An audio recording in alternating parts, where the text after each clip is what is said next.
Assalamualaikum warahmatullahi wabarakatuh. Students, we meet again in our English class today. Ya, para murid sekalian, kita belajar lagi bahasa Inggris pada hari ini. Can you see this slide, everybody? Dapatkah kalian melihat slide ini? Ya, kita mulai ya. English Language and Literature, Class 11 of 2020 until 2021. Semester 1. Simple, continuous, perfect in present and past tense, with and without modals. Tema kita adalah simple, continuous, perfect dalam present dan past tense dengan atau tanpa modal. Today's activities, kegiatan kita pada hari ini adalah keterampilan dasarnya menulis. Indikatornya, murid dapat menggunakan simple, continuous, perfect dalam bentuk present dan past dengan atau tanpa modal verbs. KKM 75. Introduction. Main tenses of English. Actually, there are two main tenses of English, present tense dan past tense. Sebetulnya ada dua tenses utama dalam bahasa Inggris, yaitu bentuk yang zaman sekarang dan bentuk yang lampau. But from these two tenses, we can develop them into many other forms. Tetapi dari dua tenses ini, kita bisa mengembangkannya menjadi banyak bentuk-bentuk yang lain. There are up to 16 tenses for English active sentences and 16 tenses for English passive sentences. Ada mencapai 16 tenses untuk kalimat-kalimat aktif bahasa Inggris dan ada 16 tenses untuk kalimat-kalimat pasif bahasa Inggris. All these tenses were made based on present tense and past tense. Jadi semua tenses-tenses ini dibuat berdasarkan pada bentuk zaman sekarang dan bentuk yang masa lampau. There are three times of English, past, present, and future. Ada tiga waktu di dalam bahasa Inggris, yaitu waktu yang lampau, waktu zaman sekarang, dan waktu yang masa akan datang. Berikut ini adalah rumus-rumus present, ya. Present forms without modal verbs. Ini adalah rumusan yang tanpa modal verbs. Kita lihat. Simple present tense atau bentuk sekarang, rumusannya atau formulanya adalah subject plus verb 1. Ya. Berikutnya adalah present continuous tense atau bentuk sedang terjadi. Rumusannya adalah subject ditambah am atau is atau are, ya disesuaikan dengan subjeknya, ditambah dengan verb 1 diberi akhiran ing. Berikutnya, present perfect tense atau bentuk sudah terjadi. Ya, ini rumusannya adalah subjek ditambah have atau has tergantung dari subjeknya dan ditambah verb 3.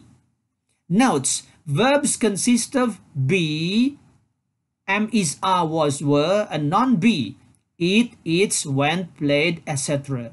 Kata kerja itu ada yang berupa be, am, is, are, was, were, atau yang berupa selain dari be. Contohnya, karena sangat ada banyak, ada ratusan ribu ya. Contohnya adalah eat, eats, went, played, dan lain-lain. Ini contoh saja. Berikutnya adalah bentuk past atau bentuk yang sudah lewat. Ya, tanpa menggunakan kata kerja bantu. Ini sama saja rumusannya dengan tadi, tapi kali ini adalah bentuk yang sudah lewatnya atau bentuk past formnya. Kita lihat ya.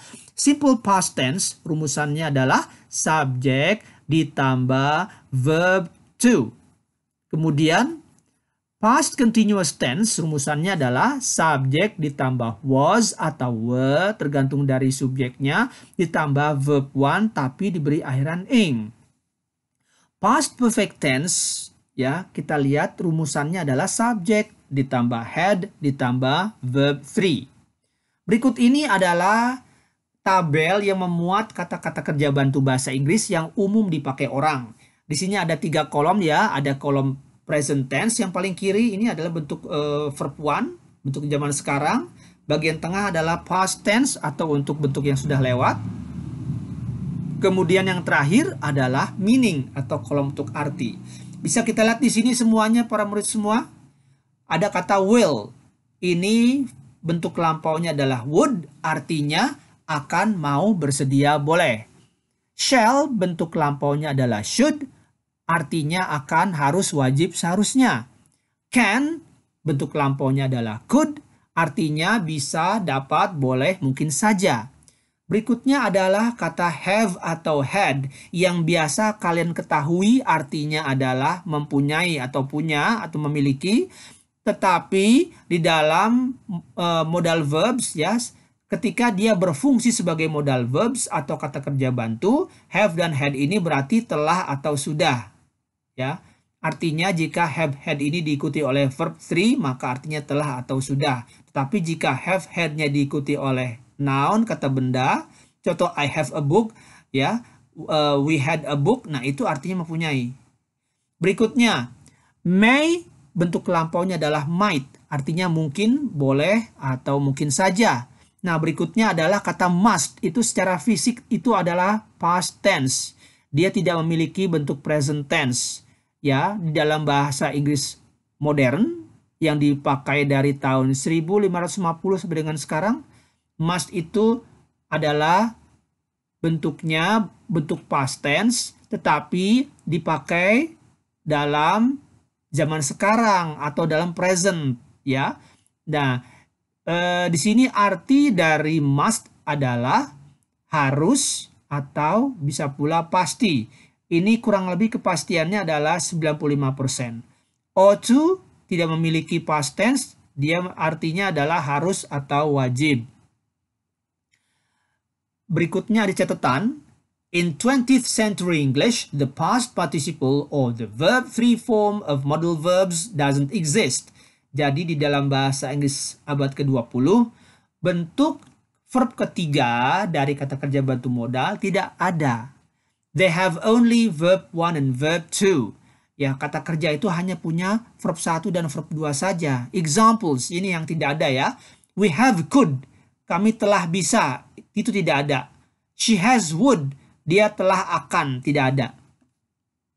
Berikutnya ini adalah perbandingan antara be dan have sebagai verbs dan sebagai modal verbs ya. Be and have as modal verbs. Be and have are verbs in these sentences. Kata-kata kerja be dan have adalah di dalam kalimat-kalimat ini adalah sebagai kata kerja. Contoh kalimat-kalimatnya adalah seperti ini. We are happy. I'm in Jakarta. He's a student. They have a book. She has a book. Nah, ini adalah semua kata kerja. Berikutnya, di sini ada kata be dan have, tapi dia sebagai modal verbs ya. Be and have are modal verbs in the following sentences. I'm eating now. He has slept. She has cooked. Ya, seperti itu ya. Nah, berikut ini adalah rumus-rumus untuk bentuk present dan past tapi pakai modal verbs. Kita lihat ya. Simple present tense atau past tense, rumusannya adalah subjek ditambah modal verb. Jadi sesuaikanlah modal verbnya. Apakah verbnya itu yang verb present atau verb yang past ya, verb 1 atau verb 2 terserah. Nah, tapi kemudian diikuti oleh verb 1. Berikutnya present continuous tense atau past continuous tense dengan modal verbs. Rumusannya adalah subjek ditambah modal verb ditambah be ditambah verb in ya, verb 1 in. Berikutnya present atau past perfect tense, rumusannya adalah subjek ditambah modal verb ditambah have ditambah verb 3. Berikutnya group tasks ya, ini adalah tugas kelompok. Kalian diminta untuk mencari contoh-contoh kalimat yang menggunakan simple present tense, present continuous tense, present perfect tense, simple past tense, past continuous tense, past perfect tense. Juga kalian diminta untuk yang keduanya mencari definisi dan keterangan waktu, penanda waktu untuk masing-masing tenses tersebut. Ya, terima kasih. Sukses.